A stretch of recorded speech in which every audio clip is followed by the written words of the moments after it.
بڑی تفصیل رکھتا ہے، لیکن جتنا وقت میں گنجائش ہے تھوڑی دیر آپ کی خدمت میں ان آقایان نعمت کی بارگاہ میں اس امید پر خراج عقیدت پیش کرنے کی سعادت حاصل کی جا رہی ہے کہ اللہ میری اور آپ کی آخرت کے نجات کا سامان فرمائے۔ ولی اور اولیاء سے متعلق اہل سنت کا بچہ بچہ جانتا ہے کہ ان کا مقام اور ان کا مرتبہ کیا ہوتا ہے۔ اگر جو جانتے ہیں وہ جانتے ہیں، جو نہیں جانتے انہیں معلوم ہونا چاہیے کہ سورہ یاسین کے اندر اللہ تبارک و تعالی نے 3 اولیاء کا ذکر فرمایا۔ اکثر تفاسیر کے مفسرین کے نزدیک اور امت کا جمہور طبقہ اس بات کا قائل ہے کہ جب حضرت عیسیٰ علیہ السلام کو آسمانوں پر اٹھا لیا گیا تو اس کے بعد سے لے کر ہمارے آقا علیہ الصلوۃ والتسلیم تک بیچ میں کوئی نبی نہیں آیا، یہ پورا زمانہ پورا خالی ہے۔ امت کی اکثریت اسی عقیدے اور اسی فکر کی قائل ہے۔ اب سورہ یاسین جو قرآن مقدس کا دل ہے، اس کے اندر اللہ تبارک و تعالیٰ نے 3 اولیاء کا ذکر فرمایا ہے۔ ایک کا نام صادق تھا، دوسرے کا نام صدوق تھا، تیسرے کا نام شمعون تھا۔ مفسرین کے نزدیک ناموں میں اختلاف ہے، لیکن اس پر بھی زیادہ تر لوگوں کی فکر یہی ہے۔ میں پورا کوئی واقعہ پیش کرنے کی بجائے صرف اتنا عرض کرنا چاہتا ہوں کہ جس وقت عیسیٰ علیہ السلام کو آسمان پر اٹھا لیا گیا تو لوگ دھیرے دھیرے بے دینی کی طرف اور الحاد کی طرف اور کفر شرک کی طرف اور بالخصوص مرنے کے بعد اللہ تبارک و تعالی پھر پیدا فرمائے گا، پھر اٹھائے گا اور میدان محشر بپا ہوگا، بعث بعد الموت کا جو عقیدہ ہے اس سے لوگوں کے نظریات ہٹتے جا رہے تھے۔ تو اس وقت اللہ تبارک و تعالی نے ان 3 اولیاء کو پیدا فرمایا، اور یہ لوگ حضرت عیسیٰ علیہ السلام کے حکم پر انطاکیہ کی سرزمین پر تبلیغ کے لیے 2 لوگ گئے، اور 2 گئے تو دونوں کو گرفتار کر لیا گیا۔ میرا یہ عنوان نہیں نہ، میں یہ واقعہ پورا مکمل کرنا چاہتا ہوں، صرف اشارہ دے رہا ہوں۔ تفصیل جس کو پڑھنا ہے صد الافاضل فخر الاماثل علامہ سید نعیم الدین مراد آبادی کی تفسیر خزائن العرفان کی طرف وہ رجوع کرے۔ یہ 2 لوگ تبلیغ کے لیے گئے اور یہ بتانا چاہتے تھے کہ مرنے کے بعد تم اٹھو گے۔ عیسیٰ علیہ السلام جو دین لے کر آئے تھے اس کی طرف بلانا چاہتے تھے، ان کو قید کیا گیا۔ بعد میں شمعون پہنچے، جب دونوں قید ہو گئے تو انہوں نے تبلیغ کرنے کی بجائے بادشاہ کا قرب حاصل کیا کسی حکمت سے، اور پھر ان دونوں کو چھڑایا اور بادشاہ کے سامنے ان کو لایا اور ان سے پوچھا کہ آپ کیا بات کرتے ہو۔ بادشاہ نے تو وہ بات سنی نہیں تھی، لوگوں کی سنا سنائی اور افواہ کی وجہ سے ان کو اٹھا کر کے جیل میں ڈال دیا تھا۔ لیکن جب بادشاہ کے سامنے انہوں نے کہا کہ مرنے کے بعد اللہ زندہ کرے گا، مرنے کے بعد اللہ اٹھائے گا، مردے زندہ ہوں گے، تو اس وقت بادشاہ نے پوچھا دلیل کیا ہے؟ تو انہوں نے کہا ہم اب بھی اگر دعا کریں تو مردہ زندہ ہو سکتا ہے، اللہ تبارک و تعالیٰ قیامت میں سب کو زندہ کرے گا، لیکن اگر ہم آج کی تاریخ میں اب بھی دعا کریں تو ہماری دعا سے بھی اللہ مردہ زندہ کرے گا۔ یہ سورہ یاسین ہے۔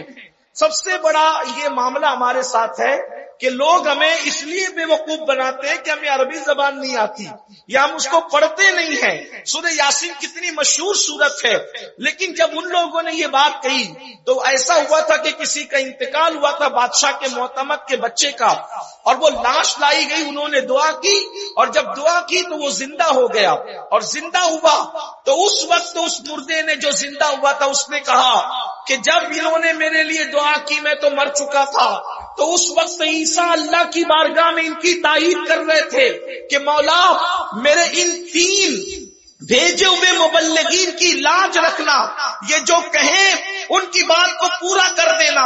تو اس وقت بادشاہ نے کہا یہ تو 2 ہیں اور تو 3 کی تائید کی بات کرتا ہے۔ تو جناب شمعون نے جب سنا کہ اب معاملہ اوپن ہو گیا، تو اس سے پہلے کہ اب اور کوئی بات ہوتی، انہوں نے خود کہا کہ تیسرا میں انہی میں سے ہوں، اور پھر بادشاہ اور پوری اس کی رعایا مسلمان ہوگی، انہوں نے کلمہ پڑھ لیا اللہ کے نبی کا۔ اب مجھے یہاں ایک بات کہنی ہے، یہ بات کون بیان کر رہا ہے؟ قرآن بیان کر رہا ہے۔ یہ بات کون بیان کر رہا ہے؟ قرآن کی تفاسیر بیان کر رہی ہے۔ یہ بات کون بیان کر رہا ہے؟ 1400 سالہ ذخیرہ بیان کر رہا ہے۔ اب آپ مجھے بتائیں، اگر عیسیٰ علیہ السلام کی امت کا ولی کوئی مردے کو زندہ کرنا چاہے تو تائید میں عیسیٰ علیہ السلام کھڑے ہوتے ہیں، مولا یہ میری امت کا ولی اگر کہے تو اس کے کہنے پہ مردہ زندہ کر دینا۔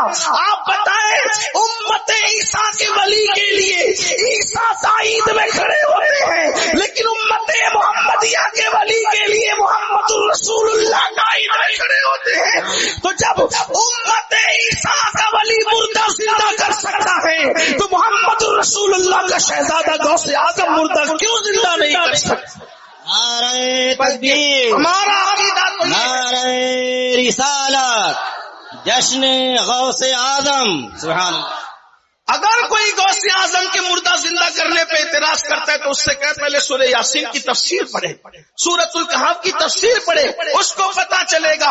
بعض لوگوں کا حال یہ ہو گیا ہے کہ انہیں اب اعتراض کے سوا کچھ سمجھ نہیں آتا، انہیں کچھ سجائی نہیں دیتا، کہتے ہیں یہ کرامت کس سے ہے، یہ کہانی ہے، یہ گڑی ہوئی ہے، یہ ایسی ہے، یہ ویسی ہے۔ ہم کہتے ہیں نادان ہو گئے، اللہ اکبر، کیا قرآن میں کرامتوں کا تذکرہ نہیں؟ پہلی بات تو یہ کہتے ہیں قرآن میں کرامت کا ذکر ہی نہیں ہے۔ ہم کہتے ہیں پھر تبیان لکل شے کا مطلب کیا ہے کہ ہر چیز کا بیان اس میں موجود ہے، ولا رتب ولا یابس الا فی کتاب مبین، اس کا مطلب کیا ہے کہ ہر خشک طری کا بیان اس کے اندر موجود ہے۔ تو کرامت کا بیان کیوں موجود نہ ہوگا؟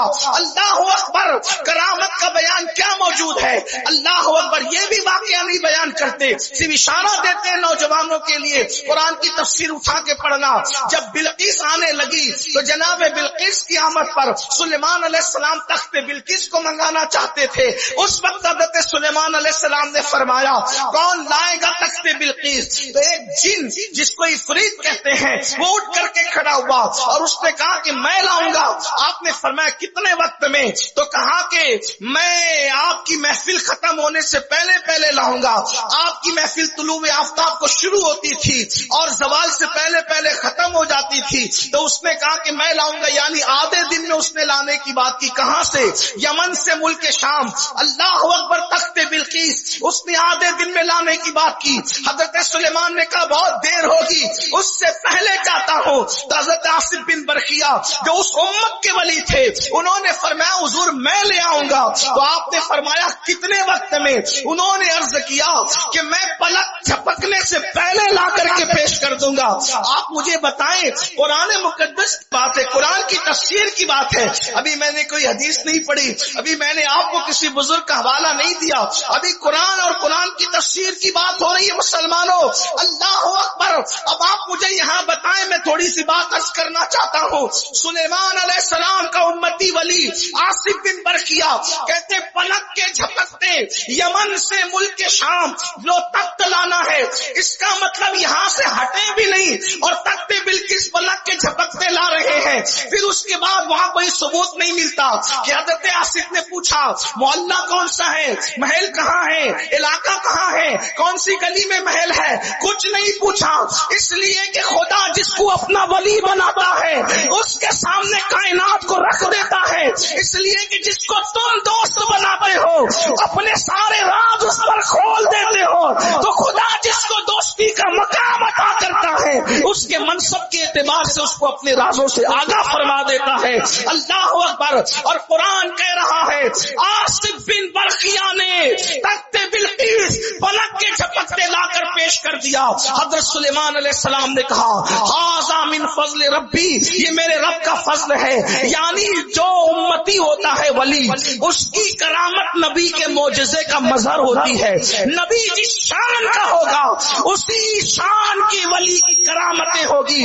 اب آپ مجھے بتائیں آصف امتی ہے، اولاد سلیمان نہیں ہے. جب سلیمان کی امتی کا یہ مقام ہے تو محمد الرسول اللہ کا امتی بھی ہے اور ان کی اولاد بھی ہے. تو غوث اعظم کے مرتبے کا عالم کیا ہوگا؟ اللہ سبحان نعرہ تکبیر.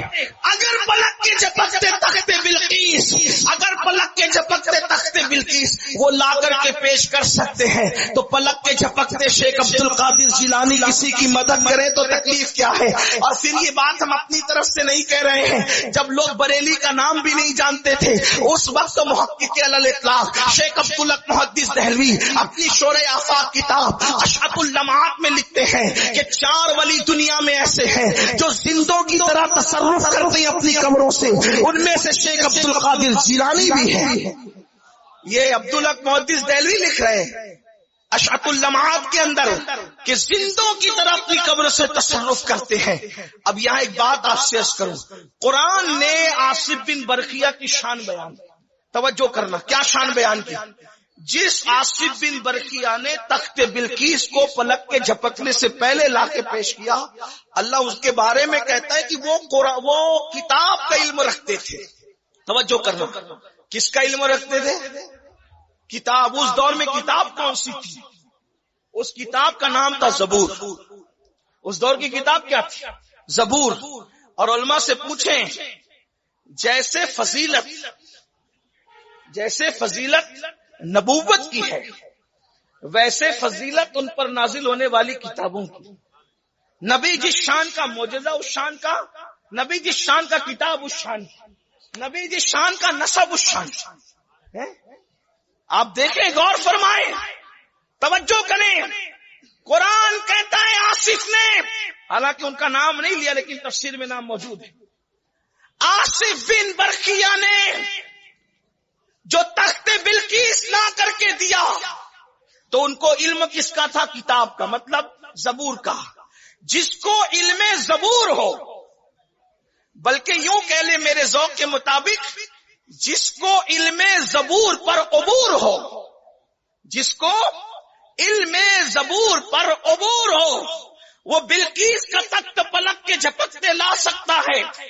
اب جس غوث اعظم کے لیے ہم یہ عقیدہ رکھتے ہیں کہ ہم ان کو مدد کے لیے پکارے تو وہ روحانی طور پر مدد کر سکتے ہیں، وہاں زبور کی بات نہیں ہے، وہاں تو قرآن کی بات ہے.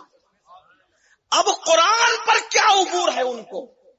اس لیے کہ لوگ تو یہ سمجھتے ہیں کہ یہ جن کو ولی مانتے ہیں، صوفی مانتے ہیں، بزرگ مانتے ہیں، ان لوگوں کو کوئی قرآن حدیث آتا نہیں. کیونکہ یہ لوگ صوفی ولی بزرگ کے کس کو پہچانتے ہیں؟ بمبئی کے قبرستان میں جو گانجا چرس پیتے بیٹھے ہوئے لوگ، ان کو دیکھ کے سمجھتے صوفی کسے کہتے ہیں. اور ان چرسیوں کو، گنجڑیوں کو، نشیڑیوں کو دیکھ کر تم صوفی سمجھ رہے ہو.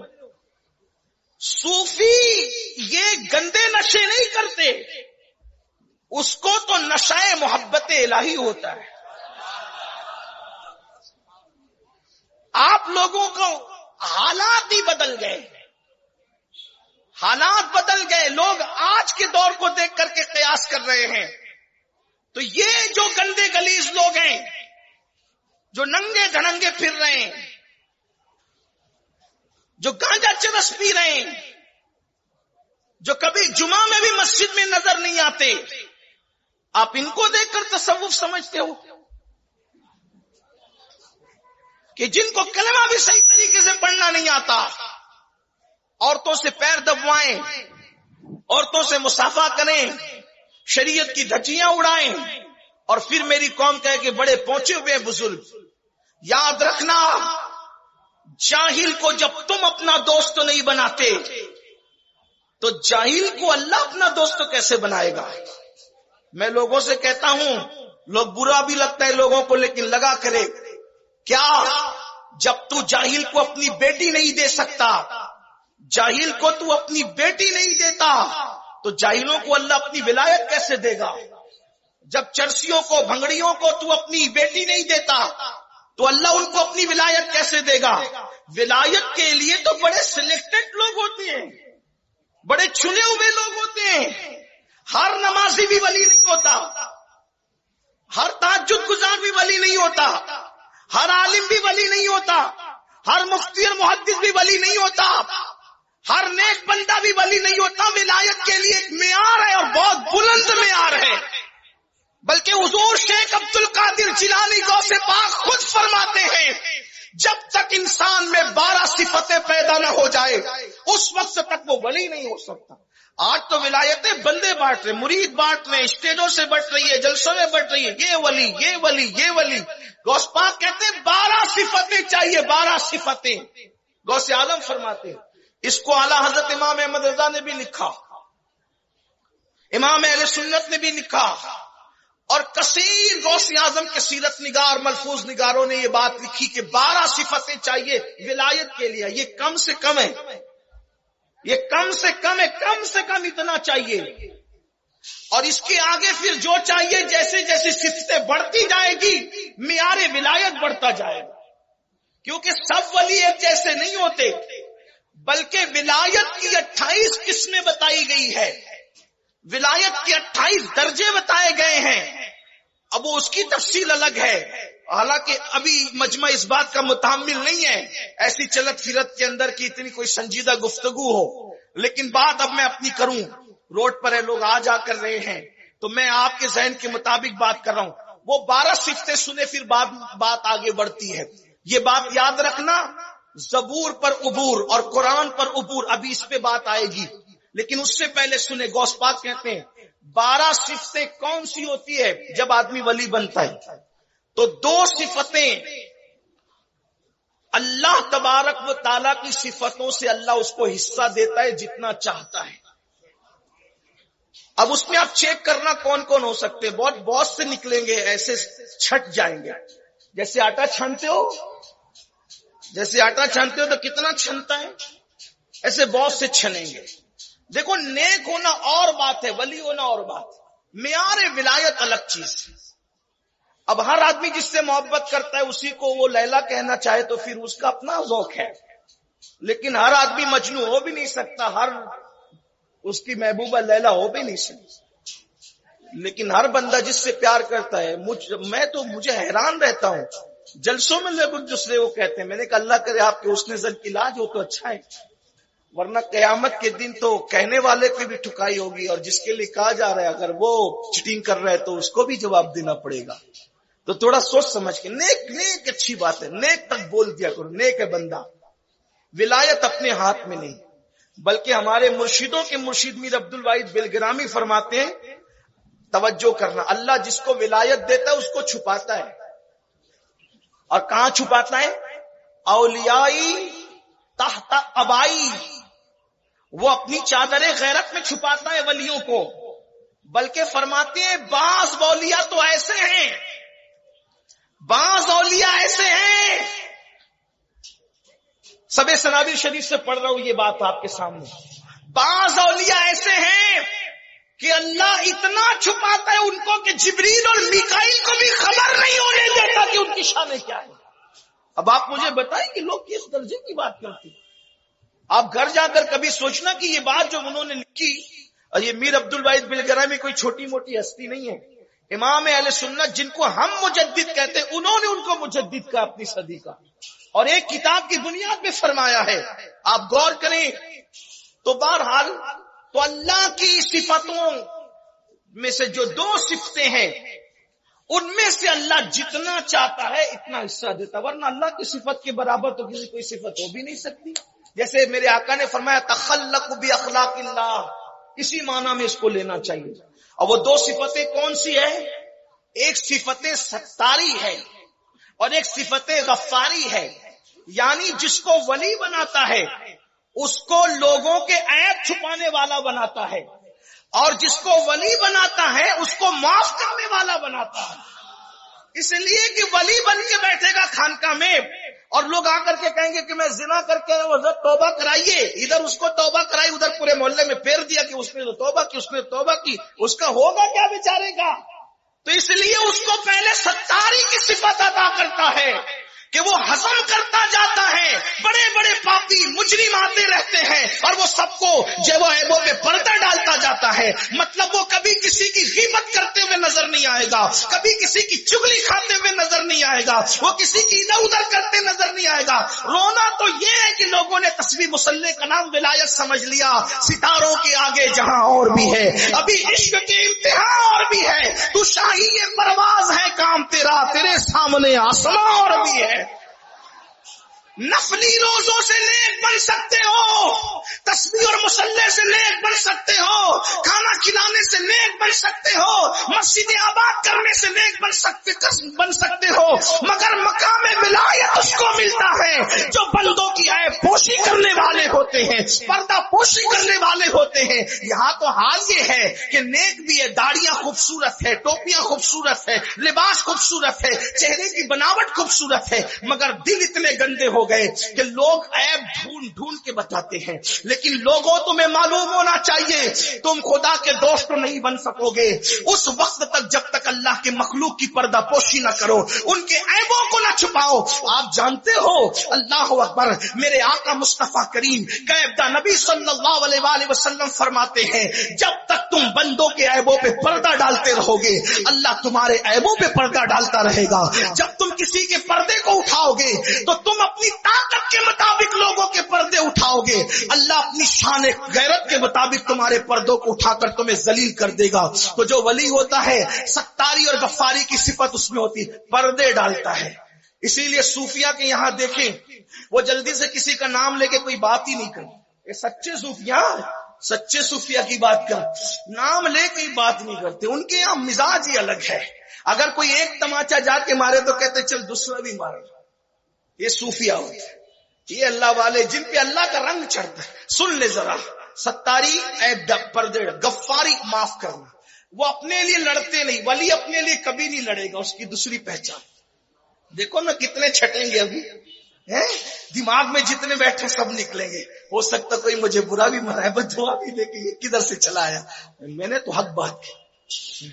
ہاں مجھے کوئی کہتا ہے تو ولی ہے، میں نے کہا اللہ سے ڈر، اللہ کرے میں نیک ہو جاؤں، بلکہ نیک بھی میں کیا ہو جاؤں، میرا خاتمہ ایمان پہ ہو جائے، میرے لیے اس سے بڑھ کر کوئی نعمت ہے. بات ختم ہے. بڑی باتیں مت کیا کرو، سنیو گلو سے کام مت لیا. ولی اپنی ذات کے لیے کبھی نہیں لڑتا، اس لیے کہ ذات کے لیے لڑنا کتوں کا کام ہے، انسان کا کام نہیں. جب ذات کے لیے لڑنا انسان کا کام نہیں ہے تو ولی کیسے لڑے گا ذات کے لیے؟ آئیے اس کی مثال پیش کر دوں. آپ نے اہل بیت بھی عنوان دیا، تو اہل بیت میں تو مولائے کائنات بھی ہے نا. ابھی میں پڑھوں گا اس کو بھی. مولا علی ایک کے سینے پہ بیٹھ گئے، تلوار نکالی، بڑا مشہور واقعہ ہے.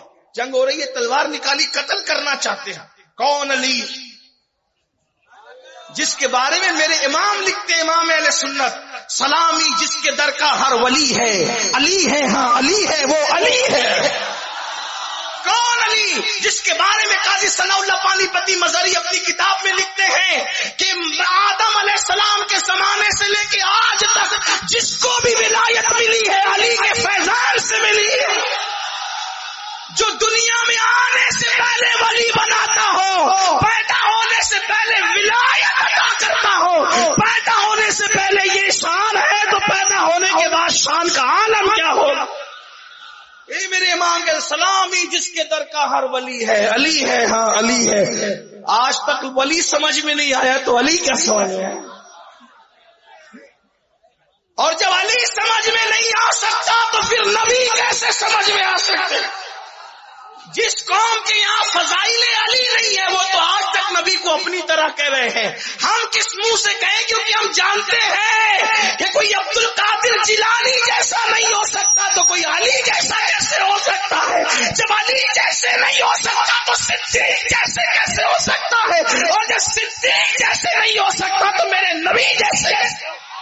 نعرہ تکبیر، نعرہ رسالت حضرت سید امیر القادری صاحب قبلہ، نعرہ تکبیر، سبحان اللہ۔ 12 صفتوں میں سے ستارے صفت ستاری عیب چھپاتا ہے، غفاری اپنے لیے نہیں لڑتا، معاف کرتا ہے۔ کیسے نہیں لڑتا؟ ایک واقعہ سن لے، مشہور واقعہ ہے۔ ایک مرید اپنے پیر کے پاس گیا، سچا واقعہ کتابوں میں لکھا ہوا ہے، کہا حضرت میں نے سنا کسی مقرر سے، خطیب سے، کسی عالم سے کہ اسم اعظم پڑھ کے اگر بندہ کسی مردے پہ پھونک مارے تو وہ مردہ زندہ ہوتا ہے، اور کسی کو گھور دے تو زندہ مر جاتا ہے۔ یہ اسم اعظم یہ فرشتے پڑھ کے پلک کے جھپکتے زمین پہ آتے ہیں، یہی اسم اعظم پڑھ کے پلک کے جھپکتے آسمانوں، یعنی جس کو اسم اعظم مل گیا اس کا تو کام ہی ہو گیا نا۔ پھر کیا ہے، مٹی پہ پڑے تو مٹی سونا ہو جائے، سونے پہ پڑے تو اس کا وار انارا ہو جائے، سب ایسا معاملہ ہے۔ اسم اعظم وہ اللہ کا سب سے بڑا نام ہے۔ اب یہ اسم اعظم وہ پوچھنے تھا حضرت اسم اعظم سکھائیے، کیونکہ لوگ بہت ظلم کر رہے ہیں، لوگ بہت مصیبت میں، پریشانی میں، پرابلم میں، میں چاہتا ہوں اسم اعظم سیکھو، لوگوں کا کام کروں۔ کچھ چیزیں ایسی ہوتی ہیں جو سیکھنے کی نہیں ہوتی، یہ بات یاد رکھنا۔ کچھ چیزیں ایسی ہوتی ہیں جو سیکھنے کی نہیں ہوتی، آپ جب اس قابل ہوتے تو قدرت خود عطا کرتی۔ ہاں، کچھ لوگ لگے رہتے ہیں روحانیت کی طرف، اس میں پھر اس چکر میں ایسوں کے ہاتھ پڑتے ہیں کہ ایمان بھی ہاتھ سے چلا جاتا ہے۔ اس لیے آپ صرف شریعت کا دامن پکڑے رہو، بس شریعت فالو کرتے رہو، باقی کی آگے کے راستے قدرت تمہیں خود بتائے۔ ہاں، اسی پہ ہمیں حکم ہے، استقامت فی الدین۔ لیکن لوگ طریقت کے نام پہ، روحانیت کے نام پہ، عملیات کے نام پہ پتہ نہیں کہاں کہاں بھٹکتے رہتے، آخری میں ایمان بھی جاتا ہے۔ ہم نے دیکھا ہے، چھوٹی سی عمر میں دیکھا ہے، ایمان بھی جاتا ہے۔ تو بہرحال تو کہا حضرت اسم اعظم سکھاؤ۔ فرمایا بیٹے اسم اعظم تجھے سکھائیں گے نہیں سکھائیں گے یہ 2 نمبر کی بات ہے، تجھے اسم اعظم سیکھنے سے پہلے پورا دن اپنے شہر کے بازار میں جا کے بیٹھنا ہے، ٹھیک؟ پھر شام کو آنا، بات کریں گے۔ اب وہ گیا، صبح سے شام تک بیٹھا تو کیا دیکھا، مارکیٹ، بازار۔ اب وہاں کیا تماشا نہیں ہو رہا ہوگا، کرپشن ہو رہا ہے، مار پیٹ ہو رہی ہے، کمزوروں کا مال لوٹا جا رہا ہے، جگہ پہ سے جھگڑا ہو رہا ہے، یہ ہو رہا ہے، وہ ہو رہا ہے۔ یہ بار بار ہاتھ مارتا، پیر صاحب نے غلط کیا، پیر صاحب نے غلط کیا۔ کیا غلط کیا پیر صاحب نے؟ پہلی بات تو جس نے یہ سوچا پیر صاحب نے غلط کیا، پھر وہ مرید ہی کہاں رہا۔ بھائی پیر بنانے سے پہلے آنکھیں کھولو، پیر بنانے کے بعد آنکھیں بند کرو۔ جب تک کہ وہ خلاف شرع حکم نہ دے اس وقت تک کہ آنکھیں بندی رکھو۔ یہ سب اصول ہے پیر مریدی کے۔ اور پیر صاحب نے غلط کیا، کیا غلط کیا؟ پیر صاحب نے کہا غلط یہ کیا کہ مجھے اسم اعظم نہیں سکھایا۔ کیوں نہیں سکھایا؟ اگر سکھاتے یہ دونوں جو لڑ رہے ہیں تو جو کمزور ہے اس کی مدد کرتا، جو طاقتور ہے ظلم کرے اس کو گھور دیتا، وہ مر جاتا۔ یعنی آج یہ پہلے ہی دن کتنوں کو مار ڈالتا۔ یہ صبح سے شام تک یہی سوچتا رہا۔ جب شام ہوئی، شام میں تو بڑا ہنگامہ۔ ایک بوڑھا جس کے بال سفید، زلفیں سفید، وجود پورا کانپ رہا ہے، جنگل سے لکڑی کا گٹھا کاٹ کے سر پہ لایا ہے، اور سر پہ لکڑی کا گٹھا کاٹ کر کے لایا ہے، اور زمین پہ رکھتا ہے تو 2 بادشاہ کے سپاہی آتے ہیں، کہتے او بڈھے اٹھا، اور سر پہ رکھ کر چل ہمارے گھر تک پہنچا، اور سن پیسے نہیں ملیں گے، چل۔ وہ بڈھا اٹھاتا ہے، بڑے میاں لکڑی کا گٹھا رکھتے ہیں، حضور کہاں پہنچانا ہے؟ وہاں چل، تیز سے چل۔ تیزی سے چلنے میں کچھ کوتاہی ہوتی تو پیچھے سے ایک چابک بھی پڑتا ہے۔ اب تو یہ پیچھے چل پڑا اور ہاتھ ملتا ہے، بہت غلط ہوا آج۔ کیوں؟ اگر اسم اعظم حضرت سکھا دیتے تو ان ظالم سپاہیوں کا ابھی ان کا خاتمہ کر دیتا۔ بڑے میاں نے لکڑی کا گٹھا اتارا، اچھا میں صاحب چلتا ہوں، حضور چلوں، سرکار اجازت، چلے گئے۔ یہ لے یار کتنا سیدھا ہے یہ بڈھا، بڑے میاں کیسے سیدھے ہیں۔ وہ چلے گئے، آئے، چہرہ لال پیلا، حضور آپ نے غلط کیا۔ کیا غلط کیا بیٹا؟ کہا اسم اعظم نے سکھایا، پورا بازار کرپشن کا شکار ہے، ایسے جرم ہو رہے، کمزوروں پہ ظلم ہو رہا ہے، لاچاروں پہ ظلم ہو رہا ہے۔ اور آخری کی داستان شام کی تو بڑی عجیب ہے۔ کیا ہوا؟ کہ ایک بڑے میاں تھا، 70-80 سال کا لگتا تھا، سفید ریش، گٹھا لایا، یہ ہوا، یہ ہوا، ایسا ہوا، ایسا ہوا، پوری داستان سنائی جو میں نے آپ کو سنایا۔ حضرت اگر آپ مجھے سکھا دیتے نا، وہ پہلے وہ بڈھے کو ستانے والوں کو ہی مار ڈالتا، ان کے پورے گھر کو مار ڈالتا. اور بزرگ جو پیر صاحب تھے، سچے پیر تھے، ہنسنے لگے. حضرت ایک بڑے میاں کے ظلم پہ داستان سنا رہا ہوں، اتنا ظلم ہو، وہ آپ ہنس رہے. اس بڑے میاں کو جانتے ہے تو؟ وہ بڈھے کو جس کو تو بڈھا کہہ رہا ہے، ان کو جانتے ہے تو؟ کہ نہیں جانتا، پہلی بار دیکھا. کہا بیٹا وہ اس شہر کا کتب ہے، وہ کتب وہی شہر کا کتب ہے، اور اسی نے مجھے اس میں اعظم سکھایا ہے. وہی اس میں اعظم سکھانے میں میرا استاد ہے، شہر کا کتب ہے وہ. کہ حضور اس پہ اتنا ظلم ہوا، وہ پڑھتا کیوں نہیں، ان کو گھورتا کیوں نہیں؟ فرمایا یہی تو بات ہے، جب تک انسان میں معاف کرنے کی اتنی صلاحیت نہیں ہوتی، اس وقت تک اللہ کسی کو اس میں اعظم عطا نہیں فرماتا. ورنہ تم تو اللہ کے بندوں کو مار ڈالو گے. ممبئی کے بھائی لوگ جو مرڈر نہیں کرتے پھرتے، اتنا تو بابا لوگ پھر کرنے لگیں گے. تو یہ نہیں ہوگا. صفت ستاری اور غفاری سے یہ صفت اس کو ملتی ہے، یہ حصہ ملتا ہے. اب یہ دو صفت ہے، ابھی اس پر بھی کام نہیں. پھر دو صفت رسول اللہ کی. میرے آقا علیہ السلام کے دیوانوں کو سے آدم فرماتے ہیں، وہ حضور کی امت کا رفیق بھی ہوتا ہے، حضور کی امت پر شفیق بھی ہوتا ہے. رفیق ایسا ہوتا ہے کہ کسی سے نفرت نہیں کرتا، منہ دیکھ کر اس نے کوئی کام نہیں کرنا. اس کی شان رفاقت یہ ہوتی ہے، امیر غریب چھوٹا بڑا مسلم غیر مسلم، اس کے پاس جو بھی آئے گا بس یہ سوچ کر کہ حضور کی امت ہے، وہ سب پہ شفقت کرے. آپ نہیں دیکھتے غریب نواز کی زندگی. غریب نواز کے پاس لوگ آگے کہتے تھے ہم نے مناظرہ کرنا ہے. فرمایا جاؤ بہت تھک گیا ہو بابا، پہلے کھانا کھاؤ آرام کرو پھر مناظرے کا دیکھیں گے. جب غریب نواز کی یہ اخلاق دیکھتے تو یہ اخلاق دیکھ کر لوگ مسلمان ہو جاتے. 90 لاکھ کو کلمہ پڑھایا غریب نواز سرکار نے اس ہندوستان کی سرزمین پر. تو وہ امت پر جیسے میرے آقا رفیق و شفیق تھے، حضور کی صفت سے اس کو حصہ ملتا ہے. یعنی امت پر وہ شفقت کرتا ہے، پیار کرتا ہے. بڑی معذرت کے ساتھ اگر کرلا والے میری جان بخش دے تو میں یہ بات کروں، آج تو حالات اتنے ہیں، امیروں کی خیریت پوچھی جاتی ہے، غریبوں کے ساتھ مسافہ کرنے میں بھی گھن آتی ہے. کیسے ولی بنیں گے؟ جبکہ حضور کی شفقتیں یہ تھی کہ جو حضور کا ہاتھ پکڑ لیتا تھا جب تک وہ چھوڑتا نہیں تھا، میرے آقا بھی ہاتھ نہیں چھڑاتے تھے. میرے امام کہتے سنیو آسیو تھام لو دامن ان کا، آسیو تھام لو دامن ان کا، وہ نہیں ہاتھ جھٹکنے والے. اور سنیو ان سے مدد مانگے جاؤ، بڑے بکتے رہے بکنے والے. جگمگا اٹھی میری گور کی خاک، تیرے قربان چمکنے والے. کفے دریائے کرم میں ہے رضا، 5 فوارے چھلکنے والے. اللہ اکبر. تو شفقت بہت کرتا ہے، وہ بہت شفقت کرتا ہے. وہ منہ دیکھ کر باتیں نہیں کرتا، اس کے لیے سب برابر ہوتا. اتنی شفقت کرتا ہے کہ جب اس کے ملنے والوں سے پوچھو کہ وہ سب سے زیادہ پیار کس سے کرتا ہے، تو ہر بندہ یہ کہتا ہے کہ وہ سب سے زیادہ پیار مجھ سے کرتا ہے. شفقتیں اس میں ہوتی. شفقت نہیں ہے میرے بھائی ڈانٹ رہے ہو، پھٹکار رہے ہو، دھتکار رہے ہو، اس کو دھتکار اس کو دھتکار. آپ نیک تو ہو سکتے ہیں کسی کے ذہن و گمان میں، اللہ کی یہاں ولایت ثابت نہیں، کیونکہ غوث پاک فرماتے. اب تو حال یہ ہے کہ جنازوں میں بھی شرکت مال دیکھ کے ہوتی. اگر کہیں جنازے میں قطار دیکھ لو تو سمجھ لو کہ کسی امیر شہر کا جنازہ ہے، اور کہیں کنڈا دینے کی بھی لالے پڑے ہو تو سمجھ جاؤ کسی غریب انسان کا جنازہ ہے. جنازوں کو بھی تقسیم کیا امیری اور غریبی میں، شادیوں کو بھی تقسیم کیا امیری اور غریبی میں.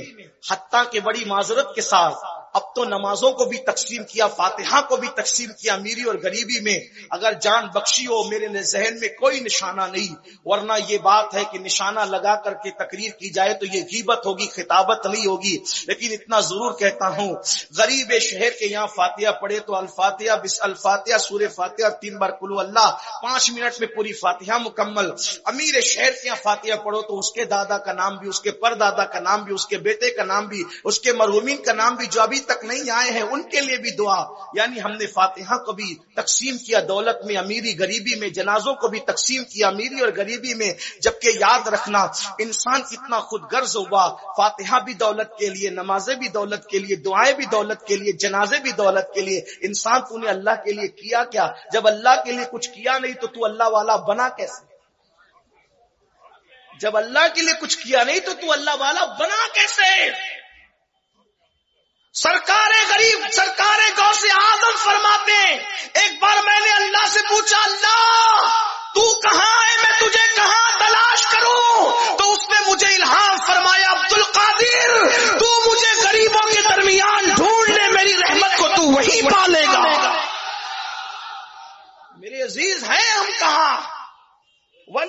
وقت ہوتا ہے جب ستاری غفاری سے حصہ ملتا ہے، پھر رفاقت اور شفاقت شفقت سے حصہ ملتا ہے، پھر دو صفت اس میں صدیق اکبر کی ہوتی ہے، صادق اور مصدق ہوتا ہے، یعنی وہ سچ بولتا ہے، جھوٹ فساد نہیں بکتا، سچ بولتا ہے، سچا ہوتا ہے. دیکھتے چلے جائیے. اگر میں کہتا تو مجرم ہوتا، غوث پاک فرما رہے ہیں سچا ہوتا ہے، صادق ہوتا ہے، اور جب اس کے سامنے سچ بات کہی جاتی ہے تو وہ سچ کی تصدیق بھی کرتا ہے. اب یہاں سچ سے مراد یہ کہ وہ خود بھی زبان کا سچا ہوگا، اس کا عقیدہ بھی سچا ہوگا، اس کا کردار بھی سچا ہوگا، اس کا مسلک بھی سچا ہوگا، اس کا مذہب بھی سچا ہوگا. جس مذہب میں خدا جھوٹ بولتا ہو وہ مذہب کے ماننے والے کب ولی ہو سکتے ہیں؟ ولایت تو وہاں ہوگی جہاں یہ اعلان ہوتا ہے قل صدق اللہ. محبوب فرما دیجئے کہ اللہ سچا ہے. لوگوں نے یہاں تک باتیں کی کہ اللہ بھی جھوٹ بول سکتا ہے. اب ہم ان کی بات کرتے تو لوگوں کو برا لگتا ہے کہ مولانا ان کی بات نہ کرو، جو ہمارے اللہ کو گالی دے پھر ان کی نہ کرے تو کس کی کرے؟ لوگوں کو نہ بتائے تو کیا کریں؟ قوم بھی عجیب ہے. سب کے پیچھے چلو، سب کے ساتھ چلو، سب کے ساتھ بناؤ، سب کے ساتھ بیٹھو. تو ذرا قیامت میں اللہ کی بارگاہ میں پوچھ بھی ہوگی نا کہ بیٹھتے کس کے ساتھ تھے، نمازیں کس کے پیچھے پڑھتے تھے. لکھا ہوا ہے، کتابوں میں لکھا ہے، آپ چاہیں گے تو ہم بتا دیں گے بعد میں. عنوان وہ نہیں ہے. وہ صادق ہوتا ہے، مصدق ہوتا ہے، سچ کہتا ہے، سچ کی تصدیق کرتا ہے. پھر اس کے بعد دو صفتیں اس میں فاروق اعظم کی ہوتی ہے. وہ امر بالمعروف کرتا ہے، نہی عن المنکر کرتا ہے. صدیق و فاروق کی صفت آ گئی، اس کا مطلب کوئی رافضی کبھی ولی نہیں ہو سکتا، کسی رافضی کو ولایت نہیں مل سکتی. صادق و مصدق میں خارجی خارج ہو گئے، اور پھر صدیق و فاروق کی صفات میں رافضی خارج ہو گئے. اسی لیے آپ دیکھیں کہیں اور آپ کو ولی نہیں ملے گا. اسی لیے لوگوں کو عالم سے چڑ نہیں ہے، محدث سے چڑ نہیں ہے، مناظر سے چڑ نہیں ہے، مقرر سے چڑ نہیں ہے. محدث سب کے یہاں ملیں گے، مفکر سب کے یہاں ملیں گے، مقرر سب کے یہاں ملیں گے، مفتی سب کے یہاں ملیں گے، عالم سب کے یہاں ملیں گے، لیکن ولی آپ کو صرف اہل سنت و جماعت میں ملے گا. چیلنج کرتا ہوں، دیکھ لو شیخ عبد القادر جیلانی جیسا، شیخ عبد القادر جیلانی جیسا صرف اہل سنت میں، معین الدین اجمیری جیسا صرف اہل سنت میں، محبوب الہی نظام الدین اہل سنت میں، مکتوم اشرف جہانگیر سمنانی اہل سنت میں، خود کا جنازہ پڑھانے والے صابر کلیری خود اہل سنت میں، مجدد الفسانی اکبر کے فتنے کو دھول چکانے والا خود اہل سنت میں، بختیار کاکی اہل سنت میں، حضرت رفاعی اہل سنت میں، وارث دیوا اہل سنت میں، شاہ برکت اللہ اہل سنت میں، مخدوم مائمی اہل سنت میں، حتیٰ کہ امام مہدی بھی آئیں گے تو سنیوں کی تائید کرتے ہوئے تشریف لائیں. نعرہ تکبیر، نعرہ رسالت. اسی لیے کسی نے کہا ہے ہمارے دین کی حقانیت کے یہ دونوں شاہد ہیں، ہمارے دین کی حقانیت کے یہ دونوں شاہد ہیں، معین الدین اجمیری، محی الدین جیلانی. جب خلفائے راشدین کی صفت سے ہی آدمی ولی بنتا ہے تو اس کا مطلب رافضی میں تو ولی ہونا ہی نہیں. اس لیے دیکھ لو کوئی نہیں ہے. کسی رافضی نے مجھ سے کہا ہمارے یہاں بھی ایک ولی ہے. میں نے کہا کیا؟ تو کہا کہ آپ نہیں جانتے شہباز لال قلندر جو وہ ہمارے یہاں نہیں، بلکہ انہوں نے یہ کہا ہاں سخی شہباز قلندر، جنہیں شہباز لال قلندر بھی کہتے، وہ ولی ہے، 7 شریف والے. میں کہا اچھا وہ ولی ہے؟ بولے ہاں. میں کہا ان کا نام کیا ہے؟ تو چپ ہو گیا. ان کا نام کیا ہے؟ تو چپ ہوا. میں نے کہا ان کا نام تو عثمان مروندی ہے، اور تمہارے یہاں تو عثمان نام والے پہ لعنت پڑتی ہے. تمہارے یہاں تو عثمان نام والے پہ لعنت پڑتی ہے، تو جس پہ لعنت پڑی وہ ولی کب سے ہو گیا؟ تو میں نے کہا ایک کھینچتان کے لائے تھے وہ بھی نہیں نکلا تمہارا، روافظ کیا وہ بھی نہیں نکلا. ہاں ان کا نام عثمان مروندی ہے، شکی شہباز قلندر جن کو کہتے ہیں، لال شہباز قلندر جن کو کہتے ہیں. تو بہرحال عرض کر رہا تھا وہ صادق اور مصدق ہوتا ہے. فاروق اعظم کی 2 صفتیں ہوتی ہے، کیا؟ امر بالمعروف نہی عن المنکر، یعنی وہ نیکی کا حکم دیتا ہے، برائی سے روکتا ہے. بھائی نیکی کا حکم وہی تو دے گا جو خود نیک عمل کرے گا، برائی سے وہی تو روکے گا جو خود برائی سے رکے گا. ورنہ خود نماز نہیں پڑھے گا لوگوں کو کیسے کہے گا نماز پڑھنے کے لیے؟ خود زکات نہیں دے گا لوگوں کو کیسے کہے گا زکات دینے کے لیے؟ خود حج سے ڈنڈی مارے گا لوگوں کو کیسے کہے گا حج پہ جانے کے لیے؟ خود لوگوں کا کھا کے ہڑپ کرے گا، لوگوں کو کیسے کہے گا غریبوں کو کھانا کھلانے کے لیے؟ تو پتا چلا اس میں دو صفتیں فاروق اعظم کی ہوتی ہے. ایک کیا؟ امر بالمعروف نہی عن المنکر. اچھا، امر بالمعروف نیکی کا حکم دینا آسان، نہی عن المنکر مشکل، یعنی برائی سے روکنا مشکل، کیونکہ برائی سے روکو تو لوگ دشمن بن جاتے ہیں. مثال کے طور پہ کسی کے ہاتھ میں سونے کی انگوٹھی دیکھی، کہا بھائی اتار دے، تو لوگوں کو لگتا ہے یار یہ مولوی کیا کر رہا ہے نا. تو یہ بات ہے، برائی سے روکنا جو ہے وہ بہت خطرناک کام ہے. اگر کوئی معاذ اللہ بد مذہب ہے تو اس بد مذہب کے ساتھ کہا کہ اس کے ساتھ نہ اٹھو نہ بیٹھو، لوگوں کو برا لگتا ہے. تو یاد رکھیے، مگر وہ برے کی پرواہ نہیں کرتا، کیونکہ اس کو تو یار کی طلب ہوتی ہے. دو عالم سے کرتی ہے بیگانہ دل کو، عجب چیز ہے لذت آشنائی. دو صفتیں اس میں عثمان غنی کی ہوتی ہے. کیا دو صفتیں عثمان غنی کی ہوتی ہے؟ وہ دن کو کھانا کھلاتا ہے، راتوں کو عبادتیں کرتا ہے. عثمان غنی کی دو صفتیں، دن کو کھلائے گا، رات کو اللہ کی بارگاہ میں، یعنی دن کو مخلوق کی خدمت کرے گا، رات کو خالق کی خدمت میں کھڑا رہے گا. اب جو خود فجر نہیں پڑھتا اس نے راتوں کی نفل کب پڑھنا ہے؟ جو عشاء نہیں پڑھتا اس نے راتوں کی نفل کب پڑھنا ہے؟ یہ صفتیں ہوتی ہے. کتنی صفتیں ہو گئی؟ کل 10. دو صفتیں مولا علی کی ہوتی ہے، علی مرتضی کی. ایک تو وہ علم والا ہوتا ہے اور وہ بہادر ہوتا ہے، بزدل نہیں ہوتا. کبھی دیوار ہلتی ہے، کبھی در کانپ جاتا ہے، علی کا نام سن کر رب خیبر کانپ جاتا ہے.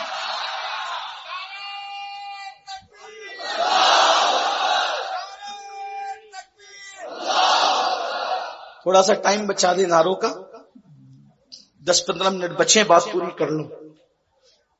یہ 12 صفتیں کم سے کم چاہیے. ایک بار پھر ریپیٹ کر دوں: ستاری غفاری، رفیق و شفیق، صادق و مصدق، امر بالمعروف نہی عن المنکر نیکی کا حکم دینا، برائی سے روکنا، دن کا کھانا کھلانے والا، راتوں کو عبادت کرنے والا، اور علم والا اور شجاعت والا. یہ 12 صفتیں پیدا ہوتی ہے. 12 صفتیں کم سے کم تو ولایت ملتی ہے. اب یہ تو ہو گئے آپ کے ولی لوگ، لیکن غوث اعظم وہ تو ہستی الگ ہے. غوث پاک خود فرماتے اپنے قصیدے میں، اوکے ماشاءاللہ، غوث پاک خود فرماتے اپنے قصیدے. 12 قصائد ان کے چھپے ہوئے، اور بھی ہیں لیکن 12 میسر اس وقت مارکیٹ میں کتابیں جو ہے اس میں اویلیبل ہے. آپ فرماتے لوگوں مجھے کسی پہ قیاس مت کرو اور مجھ کو کسی پہ قیاس مت کرو. مطلب میری طرح کسی کو مت سمجھو اور مجھے کسی کی طرح مت سمجھو، کیونکہ عبد القادر جیلانی اللہ کے رازوں میں سے ایک راز بن کر کے آیا ہے. انی عالم ما لا تعلمون کے راز کا نام ہے عبد القادر جیلانی. تو زبور کا علم جس کو ہو، علم زبور جس کو ہو، وہ تخت بلقیس پلک کے جھپکتے لا سکتا ہے. تو غوث اعظم کو تو علم القرآن تھا، اللہ اور کتنا تھا وہ اس پر آئے. علم القرآن کتنا تھا وہ سن لے. بہت ذوق کی بات ہے. آج کل کے دور کا بھی اس میں جواب ہے. ایک بزرگ بہت بڑے محدث عالم فقیہ علامہ ابن الجوزی نام کے اس دور میں تھے، غوث پاک کے دور میں. اور یہ ایسے تھے بہت لوگوں پر نکتہ چینی کرتے تھے. یعنی کوئی بھی جو پڑھتے پڑھاتے لوگ ہیں علم والے، وہ پتا ہے کہ علم حدیث میں انہوں نے جو جرا کی ہے، ان کی جرا سے کوئی بچا ہی نہیں. جو بچ گیا سمجھ لو وہ ہستی کچھ اور، کوئی نہیں بچا. آپ نے جو کتابیں لکھی ہیں معاذ اللہ میں ہمارے بزرگ ہیں، وہ بھی میں کوئی ایسی برے سے نہیں کہہ رہا ہوں، اس کا کوئی غلط مطلب مت نکالنا. تو ان کو صوفیہ سے ابتدائی دنوں میں بڑی چڑ تھی، بڑی نفرت تھی صوفیہ سے. علامہ ابن الجوزی اتنے بڑے عالم ہیں، آپ اتنا سمجھ لیں کتنی کتابیں انہوں نے لکھی ہے. اس کا اندازہ اس بات سے لگائیں، جب وہ کتابیں لکھتے تھے تو اس وقت لکڑی کا قلم تھا. تو جب قلم چلتا نہیں تھا تو اس کو چھانٹ لیتے تھے چھری سے. تو چھری سے چھانٹنے کی جو قطرن نکلتی تھی، انہوں نے وصیت کی تھی کہ جب میرا انتقال ہو جائے تو اسی قلم کی قطرن کو جلا کر کے میرا پانی گرم کیا جائے. تو اتنی قطرن تھی وہ کہ پانی گرم ہوا، اس کے بعد بھی وہ قطرن بچ گئی. جس کے قلم کی اتنی قطرن ہوگی اس نے کتابیں کتنی لکھی ہوگی. ان کی کتابیں کم از کم 500 کتابیں بتائی جاتی ہیں. کتنی کتابیں؟ 500 کم از کم علامہ ابن الجوزی کی. اور اٹھا کر پڑھیں آج بھی ذم الہوا، ایسی ایسی باتیں لکھی ہے کہ لوگوں میں بیان کرو تو لوگوں کے رونگٹے کھڑے ہو. ابن الجوزی اور بھی بہت سی ان کی کتابیں ہیں. تلبیس ابلیس، ابلیس پر انہوں نے جتنا شاندار لکھا ہے کسی نے نہیں لکھا، ابن الجوزی. اسی طریقے سے اور بھی بہت سی کتابیں ہیں. پڑھنے سے تعلق رکھتی ہے، یعنی پڑھنے کے بعد پتہ چلتا ہے آدمی کس کوالٹی کا ہے. علامہ ابن الجوزی بڑے محدث ہیں، لیکن صوفیہ کو نہیں مانتے تھے. وہ غوث پاک کا ایک مرید تھا جو ان کے پاس پڑھنے آتا تھا. غوث پاک کا علم القرآن بیان کر رہا ہوں آپ کے سامنے. جو لوگ کہتے ہیں صوفیہ جاہل ہوتے ہیں، وہی میں کہہ رہا ہوں کہ ان کا علم القرآن دیکھو. صوفیہ کیا جاہل ہوتے ہیں؟ امام احمد رضا بھی تو صوفی ہے، ان کے مرشد شاہ علیہ رسول بھی تو صوفی ہیں، ان کے استاد شاہ عبد العزیز بھی تو صوفی ہے، ان کے ابا شاہ ولی اللہ بھی تو صوفی ہے، ان کے ابا شاہ عبد الرحیم بھی تو صوفی ہے. یہ سب لوگ تو صوفی ہے. بڑے بڑے محدثین شیخ عبداللہ جنہوں نے علم حدیث ہندوستان میں عام کیا وہ بھی تو صوفی ہے. علامہ جلال الدین سیوطی صوفی ہے. محبوب الہی نظام الدین اولیاء جنہوں نے بابا فرید سے قدوری وغیرہ پڑھی ہے، بابا فرید بھی صوفی، نظام الدین اولیاء بھی صوفی، سب صوفیاء لوگ ہیں. آج کل کے جاہل لوگوں کو دیکھ کر ان لوگوں کو مت سمجھنے کی کوشش کرو. پڑھو، پڑھ کر کے سمجھو کتابوں میں اولیاء کیا ہے، قرآن و سنت میں پڑھو. تو ابن الجوزی کے پاس غوث پاک کا مرید پڑھنے آتا ہے. یہ تھے محدث. تو جب بھی پڑھاتے تھے تو کہتے تھے تیرا پیر تو ایسا، یہ صوفی لوگ کو کچھ نہیں آتا، کچھ قرآن حدیث نہیں جانتے، زبردستی اس طرح کی باتیں کرتے، ایسا کرتے ویسا کرتے. میر عبد الواحد بلگرامی رحمۃ اللہ علیہ نے ایک بات بہت اچھی لکھی. کہتے ہیں انسان کو جس چیز کا علم نہیں ہوتا وہ اس کا دشمن ہوتا ہے. جو چیز اس کو معلوم نہیں ہے وہ اس کا دشمن ہی رہے گا. ہاں، تو بس وہ ایسی بات تھی. اب یہ روزانہ اب وہاں گئے تو کسی کی غیبت ہی نہیں، کوئی مسئلہ ہی نہیں، کسی کے خلاف کوئی بات ہی نہیں. اور یہاں آتے تو روزانہ یہ پٹارا کھلتا ہے. بھائی ظاہر سی بات ہے نا، پھر وہ کوالٹی الگ ہے. سرکار غوثیت میں آپ کی. تو ایک دن مرید نے جو ان کا شاگرد تھا ہمت کر کے بول دیا، حضرت یہ آپ ان کے بارے میں اتنا بولتے ہو، کبھی انہوں نے تو ایک جملہ بھی آپ کے بارے میں نہیں کہا، کبھی نہیں کہا. اور غوث پاک کے یہاں خطاب جب ہوتا تھا تو 70,000 کا مجمع ہوتا تھا، اور جتنے انسان ہوتے تھے اس سے زیادہ جنات ہوتے تھے. کتابوں میں لکھا ہے ایک بزرگ نے جنات کا عمل کیا تو جنات کو آنے میں دیر ہوئی. کہا بھائی دیر سے کیوں ہے؟ میں نے تو عمل کیا. کہ اس ٹائم نہ بلایا کرو کیونکہ اس ٹائم شیخ عبد القادر کا خطاب ہوتا ہے اور ہم لوگ وہاں جاتے. کیا تم بھی جاتے ہو؟ کہ انسان سے زیادہ جنات ہوتے ہیں. اور غوث اعظم کے خطاب میں انسان جنات ہی نہیں بلکہ رسول اللہ خود بھی ان کی حوصلہ افزائی کے لیے تشریف لاتے تھے. لوگ وہاں زیارت کرتے تھے. بلکہ یہ کتابوں میں لکھا ایک مرتبہ اللہ کے رسول تشریف لائے موسیٰ علیہ السلام کو ساتھ لے کے. ذرا غور کرنا، اللہ کے رسول حضرت موسیٰ علیہ السلام کو ساتھ لے کر آئے. فرمایا موسیٰ کیا تمہاری امت میں بھی ایسا کوئی ولی ہے؟ کیا تمہاری امت میں بھی کوئی ایسا ولی؟ حضرت موسیٰ علیہ السلام نے عرض کی یا رسول اللہ اس جیسا ولی تو کسی امت ہی میں نہیں ہے. یہ ہماری کتابوں میں موجود ہے. جو نہیں مانتے نبی کو زندہ ان کے لیے بہت بحث کا موضوع ہے، لیکن ہم سنی تو کہتے ہیں تو زندہ ہے واللہ تو زندہ ہے. میرے چشم عالم سے چھپ جانے والے، اللہ اکبر. تو سرکار غوثیت ماب کے بارے میں وہ مرید نے کہا حضرت ابن الجوزی صاحب یہ بتائیں آپ بار بار باتیں کرتے وہ آپ کے بارے میں کچھ نہیں کرتے. 70,000 کا مجمع. ابن الجوزی سے ان کے شاگرد نے جو قادری تھے کہا حضرت آپ نے ان کو کبھی سنا ہے؟ کبھی آپ نے ان کو سنا؟ کہا نہیں میں نے نہیں سنا. کبھی ان کو دیکھا؟ کہ نہیں ملے نہ ملے نہ دیکھا نہ سنا. رائے قائم کر لی.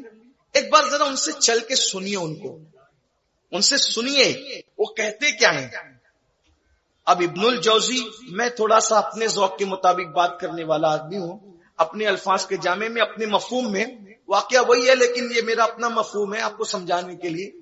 ابن جیسا بڑا علامہ محدث کسی کا بیان سننے جائے تو بھائی لوگ دیکھیں گے نا حضرت آپ ادھر کدھر, آپ تو روکتے ہو کہ ادھر نہیں جانا, آپ ادھر کدھر. بھائی یوٹیوب کا دور تو نہیں تھا نا کہ گھر کے کونے میں بیٹھ کے کسی کو بھی سن لو, ایسا تو تھا نہیں نا. اب جانا ہے سننے کے لیے تو وہیں بیٹھنا ہے.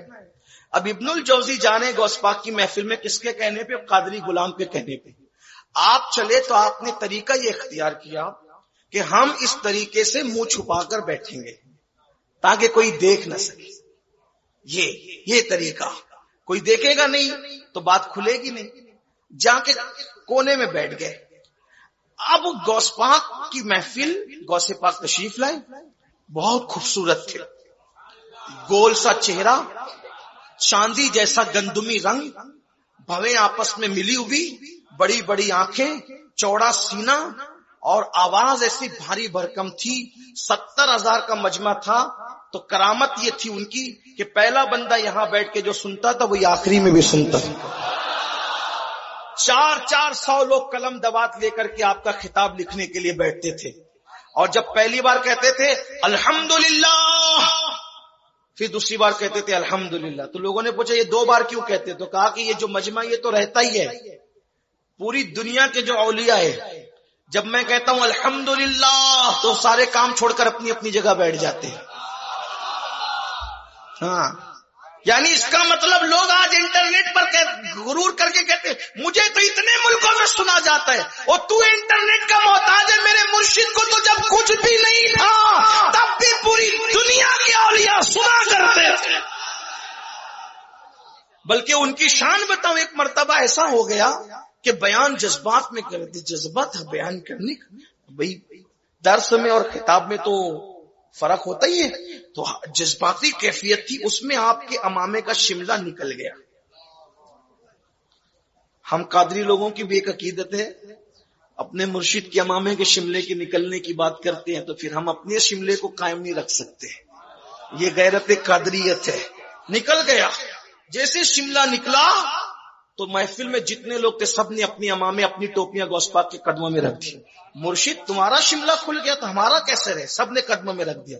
سرکار غوث اعظم نے برابر کر لیا, سب نے اٹھا کر کے رکھ لیا. ایک دوپٹہ رہ گیا نیچے. محفل کے سب لوگوں کی ٹوپیاں, امامے جس پہ جو رکھا تھا وہ سب اٹھا لیے, لیکن سب کے سر بھر گئے, دوپٹہ رہ گیا. غوث پاک نے یوں اٹھایا, یوں کندھے پہ رکھا, ایک ہاتھ آیا اور وہ دوپٹہ غائب ہو گیا. لوگوں نے کہا یہ کیا؟ کہا کہ تم تھوڑی سن رہے تھے, وہ فلاں ملک میں ایک ولیہ بھی سن رہی تھی, جب تم نے امامے لا کر کے رکھے تو اس نے بھی اپنا دوپٹہ رکھ دیا. ہم نے یہاں رکھا, اس نے وہاں سے اٹھا لیا. یہ ولایت کی کائنات ہے, یہ غوث اعظم کی شان ہے. 11ویں والا پیر ایسا پیر ہے. وہ کیا مرتبہ غوث ہے بالا تیرا, اونچے اونچوں کے سروں سے قدم آلا تیرا, سر بھلا کیا کوئی جانے کے ہے کیسا تیرا, اولیاء ملتے ہیں آنکھیں وہ ہے تلوا تیرا, سارے اقطاب جہاں کرتے ہیں کعبے کا طواف, کعبہ کرتا ہے طواف در والا تیرا.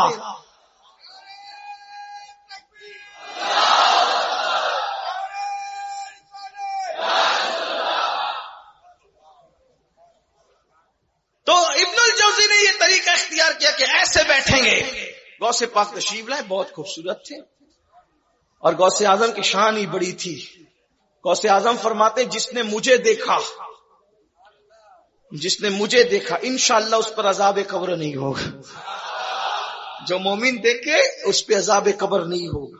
بہرحال تو لیکن آج کل جلسوں کا اس وقت تو پتہ نہیں کیا حال تھے, لیکن آج کل جلسوں کا کیا ماحول ہے. جیسے ابھی یہ ہمارے مظفر بھائی مالیگاؤں, ہمارے مالیگاؤں کی ہے, آئے تھے تو انہوں نے تاریخ لی, تاریخ لینے کے ساتھ ہی بتا دیا کہ آپ کو غوث پاک پہ بولنا ہے اور اہل بیت پہ بولنا ہے. مطلب کیا کہ مقرر تیاری کر کے آئے کہ اس کو بولنا کس پہ. پہلے سے عنوان طے ہے نا. غوث پاک کیا ایسا کچھ نہیں تھا. غوث اعظم کیا ایسا, آپ آتے تھے قاری کو بولتے تھے آیت پڑھ. اب قاری اپنی طبیعت سے جو پڑھے گا غوث پاک نے اسی پہ بیان کرنا ہے, اسی وقت بیان. اچھا پھر یہ نہیں کہ ادھر کی کرتے کرتے آخری میں یہ کہہ دینا کہ آج ٹائم ختم ہو گیا, ابھی آیت کے ترجمے کا بھی ٹائم نہیں ملا. ایسا نہیں, یہ میٹر نہیں. جس پہ آیت پڑھی وہیں سے شروع کرنا ہے, پھر اس آیت کے کتنے معنی ہے وہ بیان کرنا ہے. یعنی یہ خطاب ہے غوث پاک کا خطاب. وہاں ہماری طرح کہانی قصے کا کوئی گزر بسر نہیں، ادھر ادھر لیلا مجنو کا کوئی داستان نہیں، وہاں صرف قرآن اور سنت ہے. سرکار غوث اعظم کے یہاں صرف قرآن اور سنت ہے. بیچ میں کوئی اسلاف کے واقعات آ جائے اس سے ٹچ ایک الگ بات ہے، ورنہ فتح الغیب اٹھا کے دیکھیں، فتح الغیب اٹھا کر دیکھیں، غوث پاک کی اور کتب اٹھا کر دیکھیں، قرآن و سنت، قرآن و سنت، قرآن و سنت. اور جب تک یہ امت قرآن و سنت پر رہی اسلاف کے طریقے پر، اس وقت تک یہ امت ساحل نجات کی طرف بڑھتی رہی. جب سے ہم نے اور راستے ادھر ادھر کے ڈھونڈنے شروع کر لیے، اس وقت سے پھر یہ قوم نماز سے دور، عبادتوں سے دور، اللہ کی خشیت سے دور، اللہ کے خوف سے دور، رائے ہدایت سے دور. اس لیے کہ یہ پہاڑا جب مل گیا کہ چلو بھائی نماز نہیں بھی پڑھیں گے تو پیر صاحب بخشوا لیں گے، جب یہ آپ کو فکر مل گئی تو کسی بیوقوف نے نماز پڑھنا ہے. لیکن میں ذمہ داری سے اتنے بڑے مجمع میں کہنا چاہتا ہوں، آپ قادری بن جائیں، چشتی بن جائیں، نقشبندی بن جائیں، سروردی بن جائیں، رضوی بن جائیں، اشرفی بن جائیں، برکاتی بن جائیں، اگر تم نمازی نہیں بنے تو تم سب کچھ بن گئے، لیکن اللہ کی عدالت میں اپنا ایمان ثابت نہیں کر سکتے.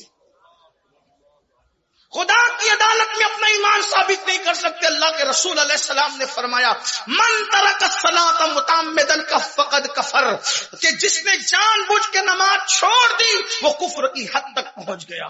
اللہ کے رسول علیہ السلام فرماتے جس نے جان بوجھ کے نماز چھوڑ دی میں محمد اس سے بیزار ہوں، قیامت کے دن اس کے ساتھ میرا کوئی وعدہ نہیں ہے.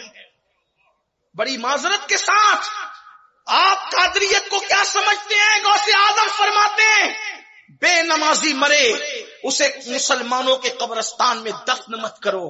آپ سے پوچھنا چاہتا ہوں، جو غوث اعظم بے نمازی کو مسلمان کے قبرستان میں دیکھنا پسند نہیں کرتے، وہ غوث اعظم بے نمازی کو اپنے سلسلے میں کیسے پسند کریں گے؟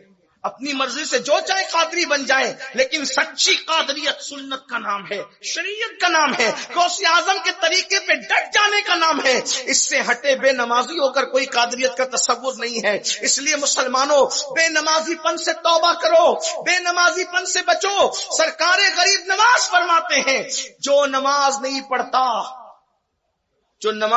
پڑھتا قیامت کے دن اس کی شکل بد جانور کی ہوگی، سور کی ہوگی.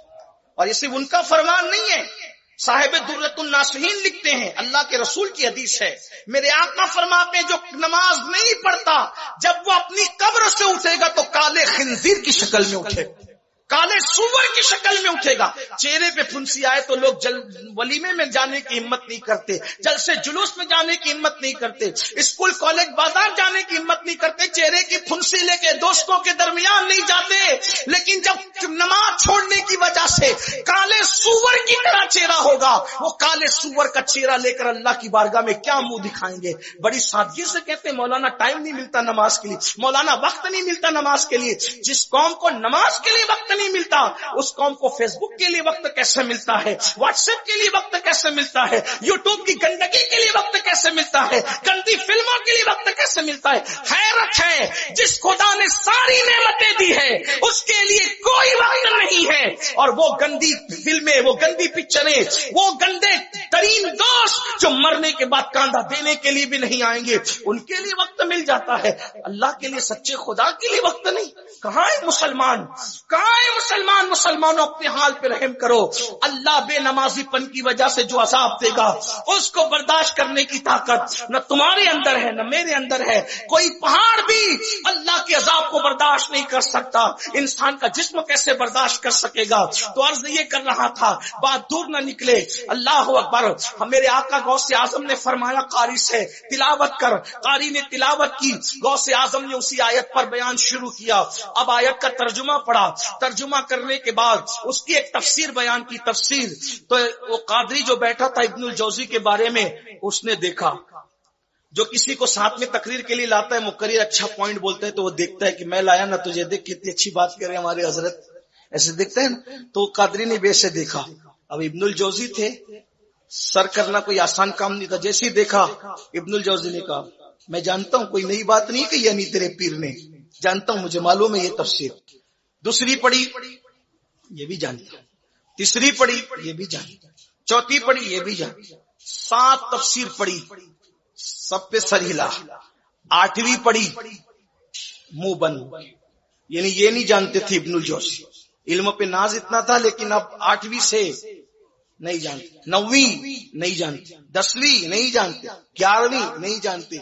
بعض نے لکھا 40 تفسیر بیان کی ایک آیت کی، اور بعض بزرگوں نے لکھا 70 معنی بیان کی ایک آیت کا. 70 اور 70 ہزار معنی ہے ایک ایک آیت کا. یہ ظاہری، اور جو اس کے سوائے وہ تو الگ ہے.